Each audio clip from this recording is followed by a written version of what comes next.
Hello friends, नमस्कार। मेरा नाम है संदीप और आप सभी का वेलकम है नथिंग इम्पॉसिबल के यूट्यूब चैनल पर। आशा करता हूं कि आप सभी बहुत ही उम्दा होंगे, अच्छे होंगे। और आज की इस वीडियो में हम लोग 10 नवंबर 2021 के जो इम्पोर्टेंट करंट अफेयर हो सकते हैं, जो कि आपकी आगामी परीक्षाओं में पूछे जा सकते हैं, उसी के पॉइंट ऑफ व्यू से यहाँ पर आज के यानी कि 10 नवंबर के इम्पोर्टेंट करंट अफेयर को हम इस वीडियो में कवर करेंगे। तो वीडियो को स्टार्टिंग से लेकर एंड तक देखिएगा।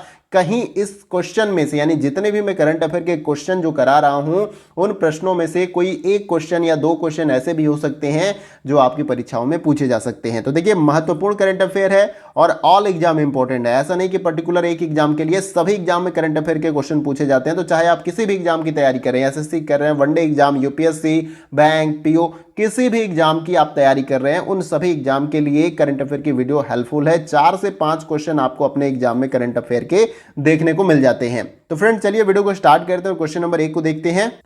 देखिए, यहां पर सबसे पहला जो क्वेश्चन हमारा है कि किस देश ने एक समलैंगिक अधिकार कार्यकर्ता हार्वे मिल्क के नाम पर एक जहाज को लॉन्च किया, इन चारों विकल्पों में से। तो देखिए, इस क्वेश्चन का जो हमारा राइट आंसर हो जाएगा वो है आपका ऑप्शन नंबर बी, अमेरिका ने। अमेरिका की कैपिटल क्या है? Washington DC. ये भी आपको याद रखना है। तो क्वेश्चन में यही पूछा गया था कि किस देश ने समलैंगिक अधिकार कार्यकर्ता हार्वे मिल्क के नाम पर एक जहाज को लॉन्च किया है? तो अमेरिका ने किया है, इसे याद रखना है। अब इस क्वेश्चन के जो इंपॉर्टेंट डिटेल्स है उसे भी जानते हैं। देखिए, यहां पर सबसे पहले पॉइंट में मैंने बताया कि अमेरिकी नौसेना ने एक समलैंगिक अधिकार कार्यकर्ता के नाम पर जहाज को लॉन्च किया, जिसे 1950 के दशक में सेवा से इस्तीफा देने के लिए मजबूर किया गया था। अब देखिए, ये समलैंगिक का मतलब बहुत लोग जानते भी होंगे, बहुत लोग नहीं। समलैंगिक का मतलब एक ही लिंग से, यानी पुरुष पुरुष के साथ ही यहां पर मतलब कंफर्ट है, और इसके साथ गर्ल्स गर्ल्स के साथ ही कंफर्ट। ये समलैंगिक यानी एक ही लिंग के, ठीक है। तो ये आपके समलैंगिक अधिकार के कार्यकर्ता थे और इन्हीं के नाम पर जो है एक जहाज लॉन्च किया गया। किसके द्वारा? अमेरिका के द्वारा। और ये जो व्यक्ति थे, यानी कि यहां पर जिस व्यक्ति के बारे में आपको बता रहा हूं, इन्हें जो है 1950 के दशक में जो है सेवा से इस्तीफा देने के लिए भी मजबूर किया गया था, क्योंकि ये एक समलैंगिक थे। तो ये भी काफी इंपॉर्टेंट है। और इसके साथ ही साथ मैंने यहां पर बताया कि यूएसएनएस हार्वे मिल्क, देखिए इन्हीं को जो है यहां पर सेवा से इस्तीफा देने के लिए मजबूर किया गया था, क्योंकि ये एक समलैंगिक थे, ठीक है। मिल्क को सैन डियागो में लॉन्च किया गया और यह प्रसिद्ध अमेरिकी नागरिक अधिकार नेताओं के नाम पर 6 नए जहाजों में से एक है। तो काफी इंपॉर्टेंट ये क्वेश्चन है और ये आपके आगामी परीक्षाओं में पूछे जा सकते हैं, इसलिए आप सभी क्वेश्चन को अच्छे से देखें। और कुछ समझ में भी नहीं आता तो कमेंट बॉक्स में पूछ सकते हैं। आइए अगला क्वेश्चन देखते हैं। अगला क्वेश्चन हमारा है क्वेश्चन नंबर 2। देखिए, इसमें पूछा जा रहा है कि किस भारतीय केंद्र शासित प्रदेश ने वायु प्रदूषण को कम करने के लिए एंटी स्मॉग टैंक का उपयोग करके पानी के छिड़काव के आपातकालीन उपाय शुरू किए हैं? तो देखिए, यहां पर अगर आपको राइट आंसर पता होगा इस क्वेश्चन का, तो उसका जवाब आप कमेंट बॉक्स में दे सकते हैं। देखिए, दिल्ली में यहां पर बहुत ही हालत इस समय खराब है एयर पोल्यूशन को लेकर। और हाल फिलहाल में अभी हमने दिवाली को सेलिब्रेट किया, लेकिन दिल्ली में जब दिवाली सेलिब्रेट हुई तो वहां पर बहुत सारे आतिशबाजी हुई, पटाखों को जलाए गए, जिससे वहां की एयर की क्वालिटी और भी खराब हो गई। यानी ऑक्सीजन लेवल कह लीजिए यूं कि कम हो गया, चूंकि हमारे फेफड़ों के लिए या हमें ऑक्सीजन की रिक्वायरमेंट ज्यादा होती है, लेकिन वहां पर ऑक्सीजन पूरा हवा में जो है कह लीजिए कम हो गया है, जिससे लोगों को सांस लेने में दिक्कत हो सकती है और कई सारी ऐसी समस्या जो श्वास से संबंधित है वो होने के चांसेस है। और इसके भी बहुत सारे ऐसे कारण से, जैसे वहां पर बहुत सारे व्हीकल्स का इस्तेमाल होता है, इंडस्ट्रीज हैं और मेट्रोपॉलिटन सिटी है, जहां पर बहुत सारे ऐसे गैसेज जो है निकलती हैं जो कि अपने आप में वहां की एयर क्वालिटी को खराब करती हैं, ठीक है। तो इसे आपको याद रखना है दिल्ली के द्वारा। और इस क्वेश्चन से जो इंपॉर्टेंट डिटेल्स हो सकते हैं उसे भी जानते हैं।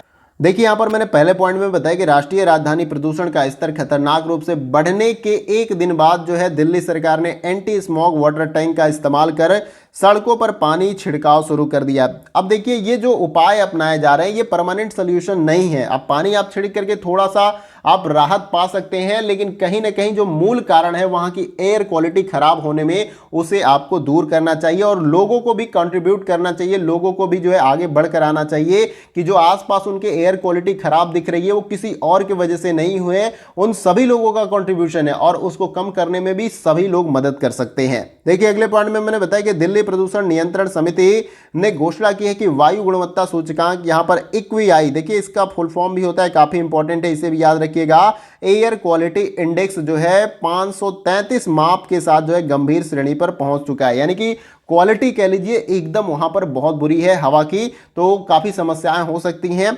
अगले पॉइंट में मैंने बताया कि सरकार ने मानदंडों का उल्लंघन करने के लिए 92 निर्माण स्थलों पर प्रतिबंध लगा दिया। यानी कि दिल्ली में जो 92 कंस्ट्रक्शन वर्क चल रहे थे निर्माण स्थलों पर, उस पर भी यहां पर दिल्ली सरकार ने क्या कर लिया है, बैन लगा दिया है। क्योंकि जो भी मानदंड उनको बताए गए थे कि कंस्ट्रक्शन वर्क आप ऐसे कर सकते हैं, उनको उन्होंने नहीं फॉलो किया, इसलिए उन पर यहां पर बैन लगा दिया गया। तो आशा करता हूं क्वेश्चन का डिटेल क्लियर हो गया होगा। आइए अगला क्वेश्चन देखते हैं।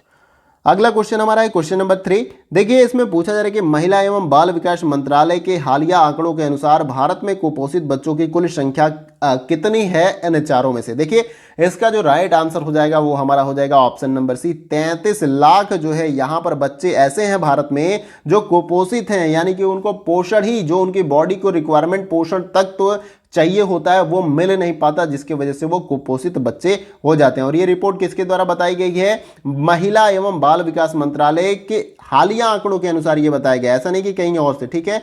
तो इन आंकड़ों के अनुसार भारत में जो है कुपोषित बच्चों की कुल संख्या 33 लाख है, इसे आपको याद रखना है। अब इस क्वेश्चन के जो इंपॉर्टेंट डिटेल्स है उसे भी जान लेते हैं।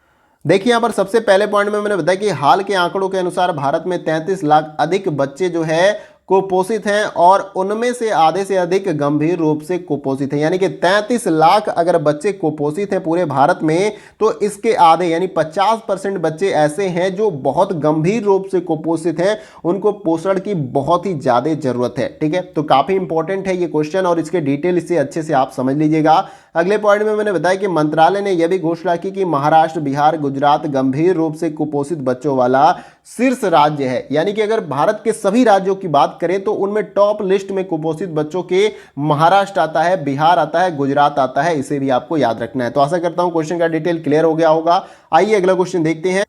अगला क्वेश्चन हमारा है क्वेश्चन नंबर 4। देखिए इसमें पूछा जा रहा है कि हाल ही में खबरों में रहा लखीमपुर खीरी किस राज्य में स्थित है। तो देखिए अब ये काफी इंपॉर्टेंट क्यों है और क्यों ये चर्चा में रहा है, तो आप सभी को पता है कि किसान आंदोलन जो है अब बहुत ही अपने जोरों पे था एक समय, और अभी भी बहुत जगह चल भी रहा है। तो इसी को लेकर जो है यहाँ पर किसान आंदोलन का एक तरह से मोर्चा कह लीजिए या रैली को ले लीजिए। तो यहाँ पर लखीमपुरी में क्या हुआ कि गाड़ी चढ़ा दी गई किसानों के ऊपर और वहां पर कुछ किसानों की मौत हो गई, जिसके वजह से लखीमपुर खीरी जो है फिलहाल में बहुत ही चर्चा में है। तो ये जो है आपका उत्तर प्रदेश में पड़ता है, ये उत्तर प्रदेश का एक डिस्ट्रिक्ट है, इसे आपको याद रखना है। आइए अब इस क्वेश्चन के जो इंपॉर्टेंट डिटेल्स हो सकते हैं उसे भी जानते हैं।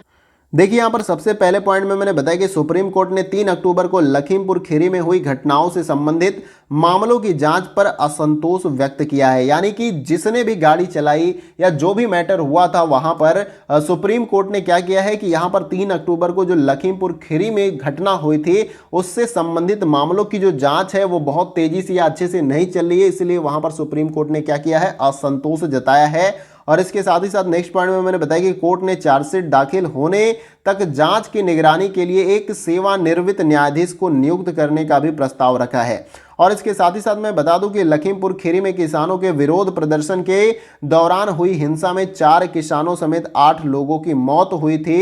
ये काफी जो है घटना दुखद था। किसानों की जो है यहाँ पर 8 किसानों की मौत हो गई थी और इसकी जांच जो है अभी बहुत अच्छे तरीके से या कह लीजिए तेजी के साथ नहीं चल रही है, जिससे सुप्रीम कोर्ट क्या है यहाँ पर उन्होंने असंतोष व्यक्त किया है। तो आशा करता हूं डिटेल क्लियर हो गया होगा। आइए अगला क्वेश्चन देखते हैं। अगला क्वेश्चन हमारा है क्वेश्चन नंबर 5। देखिए इसमें पूछा जा रहा है कि भारत के किस शहर को हाल ही में यूनेस्को की क्रिएटिव सिटीज नेटवर्क में शामिल किया गया है इन चारों में से। तो देखिए इस क्वेश्चन का जो हमारा राइट आंसर हो जाएगा वो है आपका ऑप्शन नंबर डी, श्रीनगर। तो श्रीनगर जो है जम्मू कश्मीर की क्या है, यहाँ पर राजधानी है, इसे आपको याद रखना है। तो क्वेश्चन में यही पूछा गया कि भारत के किस शहर को हाल ही में यूनेस्को की क्रिएटिव सिटीज नेटवर्क में शामिल किया गया, तो श्रीनगर को जो है यहाँ पर शामिल किया गया है। तो आइए अब इस क्वेश्चन के जो इंपॉर्टेंट डिटेल्स हो सकते हैं उसको भी जान लेते हैं। देखिए यहाँ पर सबसे पहले पॉइंट में मैंने बताया कि यूनेस्को की क्रिएटिव सिटीज नेटवर्क में हाल ही में जम्मू कश्मीर की राजधानी श्रीनगर को शिल्प और लोक कला श्रेणी के तहत शामिल किया गया है। तो ये काफी इंपॉर्टेंट है। यूनेस्को यानी कि विश्व धरोहर की यहाँ पर बात हो रही है, तो जम्मू कश्मीर की राजधानी श्रीनगर को शिल्प और लोक कला श्रेणी के तहत जो है शामिल किया गया है। अगले पॉइंट में मैंने बताया कि इस सूची में 49 शहर शामिल हैं और इसके साथ ही साथ इस तरह इस नेटवर्क में 90 देशों के 295 शहर को शामिल किया गया है। और अगले पॉइंट में मैंने बताया कि श्रीनगर की सांस्कृतिक विविधता को भी एक नई पहचान मिली है, जबकि यहाँ पर यूनेस्को की क्रिएटिव सिटीज नेटवर्क में जब से यहाँ पर श्रीनगर को शिल्प और लोक कला की श्रेणी के अंतर्गत शामिल किया गया है। तो आशा करता हूँ क्वेश्चन का डिटेल आपको क्लियर हो गया होगा। आइए अगला क्वेश्चन देखते हैं। अगला क्वेश्चन हमारा है क्वेश्चन नंबर 6। देखिए इसमें पूछा जा रहा है कि निम्न में से किस राज्य में साइबर सुरक्षा और हैकिंग रोकने के लिए 12 नवंबर को कोकोन 2021 सम्मेलन का आयोजन करने की घोषणा की गई है। इन चारों में से आपको बताना है। देखिए इस क्वेश्चन का जो हमारा राइट आंसर हो जाएगा वो है आपका ऑप्शन नंबर सी, केरल में। तो इन चारों विकल्पों में से जो है साइबर सुरक्षा और हैकिंग रोकने के लिए 12 नवंबर को कोकोन 2021 सम्मेलन का आयोजन जो है यहाँ पर केरल में होगा, इसकी घोषणा की गई है। ये याद रखना है आपको। अब इस क्वेश्चन के जो इंपॉर्टेंट डिटेल्स है उसे भी जान लेते हैं। देखिए यहाँ पर सबसे पहले पॉइंट में मैंने बताया कि भारत के chief of defence staff Bipin Rawat ने केरल में साइबर सुरक्षा और हैकिंग रोकने के लिए 12 नवंबर को कोकोन 2021 सम्मेलन का आयोजन करने की घोषणा की है। ये आपको याद रखना है। अगले पॉइंट में मैंने बताया कि यह कोकोन एक 13 साल पुराना प्लेटफॉर्म है जिसका उद्देश्य गोपनीयता, सूचना सुरक्षा और डाटा सुरक्षा के बारे में शिक्षित करने, प्रदर्शित करने, समझने और जागरूकता फैलाना है। तो इसे आपको याद रखना है। तो आशा करता हूं डिटेल आपको अच्छे से समझ में आ रहा होगा। आइए अगला क्वेश्चन देखते हैं। अगला क्वेश्चन हमारा है क्वेश्चन नंबर 7। देखिए इसमें पूछा जा रहा है कि इनमें से किस मंत्रालय के द्वारा जारी नेशनल लॉजिस्टिक इंडेक्स 2021 में गुजरात पहले स्थान पर रहा है। तो देखिए इस क्वेश्चन का जो हमारा राइट आंसर हो जाएगा वो है आपका ऑप्शन नंबर ए, वाणिज्य मंत्रालय के द्वारा जो है यहाँ पर जारी नेशनल लॉजिस्टिक इंडेक्स 2021 में गुजरात कौन से नंबर पे रहा है? पहले नंबर पे रहा है। अब इस क्वेश्चन के जो इंपॉर्टेंट डिटेल्स है उसे भी जानते हैं। देखिए यहाँ पर सबसे पहले पॉइंट में मैंने बताया कि वाणिज्य मंत्रालय के द्वारा, ठीक है, यहाँ पर राइट आंसर आपका वाणिज्य मंत्रालय था। तो देखिए वाणिज्य मंत्रालय के द्वारा जारी नेशनल लॉजिस्टिक इंडेक्स 2021 में जो है गुजरात पहले स्थान पर रहा है। इसके साथ साथ यह सूचकांक निर्यात और आर्थिक वृद्धि को बढ़ावा देने के लिए जरूरी लॉजिस्टिक सेवाओं की कुशलता का संकेत होता है। देखिए यहाँ पर अगले पॉइंट में मैंने बताया कि इस सूचकांक का उद्देश्य क्या है। तो इस सूचकांक का उद्देश्य है राज्यों में लॉजिस्टिक संबंधी प्रदर्शन में सुधार पर ध्यान केंद्रित करना जो है इस सूचकांक का उद्देश्य, ये आपको याद रखना है। तो आशा करता हूँ डिटेल क्लियर हो गया होगा। आइए अगला क्वेश्चन देखते हैं। अगला क्वेश्चन हमारा है क्वेश्चन नंबर 8। देखिए इसमें पूछा जा रहा है कि निम्न में से किस राज्य सरकार ने निर्माण कार्य में लगे श्रमिकों को सरकारी योजनाओं का लाभ दिलाने के लिए श्रमिक मित्र योजना शुरू की है? इन चारों में से आपको बताना है। तो देखिए इस क्वेश्चन का जो हमारा राइट आंसर हो जाएगा वो है आपका ऑप्शन नंबर डी, दिल्ली सरकार ने। तो किस राज्य सरकार ने निर्माण कार्य में लगे श्रमिकों को सरकारी योजनाओं का लाभ दिलाने के लिए श्रमिक मित्र योजना की शुरुआत की है? तो दिल्ली सरकार ने की है। इसे आपको याद रखना है। अब इस क्वेश्चन के जो इंपॉर्टेंट डिटेल्स हो सकते हैं उसे भी समझ लेते हैं। देखिए यहाँ पर सबसे पहले पॉइंट में मैंने बताया कि दिल्ली सरकार ने हाल ही में निर्माण कार्य में लगे श्रमिकों को सरकारी योजनाओं का लाभ दिलाने के लिए श्रमिक मित्र योजना शुरू की है और इस योजना का उद्देश्य श्रमिकों को समय पर फायदा पहुंचाना है। इसके साथ ही साथ इस योजना के तहत 700 से 800 श्रमिक मित्रों को तैयार किया जाएगा और ये अपने आप में काफी इंपॉर्टेंट है। अगर ये क्वेश्चन आपसे बने कि श्रमिक योजना की शुरुआत किस राज्य सरकार के द्वारा की गई है, तो दिल्ली राज्य सरकार के द्वारा किए गए हैं। इसे आपको याद रखना है। और वर्तमान में दिल्ली के मुख्यमंत्री कौन है? तो अरविंद केजरीवाल हैं। ये भी आपको याद रखना है। तो आइए अब अगला क्वेश्चन देखते हैं। अगला क्वेश्चन हमारा है क्वेश्चन नंबर 9। देखिए इसमें पूछा जा रहा है कि यहाँ पर 10 नवंबर को पूरे भारत में कौन सा दिवस मनाया जाता है? तो देखिए 10 नवंबर को पूरे भारत में परिवहन दिवस मनाया जाता है। इसे आपको याद रखना है क्योंकि हर डे में क्वेश्चन के अंतर्गत जो है एक दिवस यानी वर्ल्ड डे हो सकता है या तो आपके भारत में मनाया जाता है। तो इस तरीके के क्वेश्चन जो दिवस में होते हैं उनको भी मैं कराने का प्रयास करता हूं क्योंकि इस टाइप के भी क्वेश्चन आपके एग्जाम में पूछे जाते हैं। अब इस क्वेश्चन के जुड़े जो इंपॉर्टेंट डिटेल्स हैं उसे भी समझते हैं और जान लेते हैं। देखिए यहाँ पर मैंने बताया सबसे पहले पॉइंट में कि 10 नवंबर को पूरे भारत में परिवहन दिवस मनाया जाता है और इसके साथ ही साथ जो है इस दिवस पर लोगों को यातायात के नियमों तथा दुर्घटनाओं को कम करने के बारे में जागरूक किया जाता है। यानी कि यूं कह लीजिए कि इस दिवस का मेन उद्देश्य भारत में क्या है कि जो यातायात से संबंधित नियम है, ट्रैफिक लाइट का क्या सिग्नल होता है, कैसे क्रॉस करना है, जेब्रा क्रॉसिंग का क्या मतलब होता है, इन सभी नियमों को बताना है ताकि यहाँ पर दुर्घटनाओं को कम से कम किया जा सके यातायात के अंतर्गत। और देखिए इसके बाद मैंने बताया कि साथ ही जो है परिवहन के साधनों में हो रहे दिन प्रतिदिन के सुधार तथा विस्तार के बारे में लोगों को जागरूक किया जा सके। यानी कि दिन प्रतिदिन आप देख रहे हैं कि आपकी गाड़ियों में बदलाव होते जा रहे हैं, तमाम तरह के चेंजेस होते जा रहे हैं, तो उन चेंजेस के जो चेंजेस हो रहे हैं उनके बारे में जागरूकता भी फैलाना जो है यहाँ पर परिवहन दिवस का उद्देश्य है, या इसका पूरा मोटो कह लीजिए है। तो आशा करता हूं क्वेश्चन का डिटेल क्लियर हो गया होगा। और ये क्वेश्चन जो था हमारा क्वेश्चन नंबर 9, ये वीडियो का लास्ट क्वेश्चन था, और उम्मीद करता हूं कि जितने भी मैंने करंट अफेयर आज के इस वीडियो में कराए हैं वो आपको अच्छे से क्लियर हो गए होंगे। नहीं क्लियर हुए होंगे तो भी कमेंट बॉक्स में बताइएगा, और क्लियर हो गए होंगे तो बहुत ही अच्छी बात है, उसके बारे में भी आप बता सकते हैं। तो वीडियो कहीं से भी अच्छा लगे तो वीडियो को लाइक करिएगा, और आपके एक लाइक से, जैसे कि मैं हर वीडियो में बताता हूं कि बहुत सारा मोटिवेशन मिलता है। लाइक से कोई चार्ज नहीं लगता है दोस्तों आपके, तो आप लाइक कर दिया करिए, लाइक से कोई चार्ज नहीं लगता। इतना एफर्ट करते हैं तो थोड़ा सा लाइक कर देंगे तो उससे आपका कुछ जाने वाला नहीं है, उससे हमें अप्रिसिएशन और मोटिवेशन ही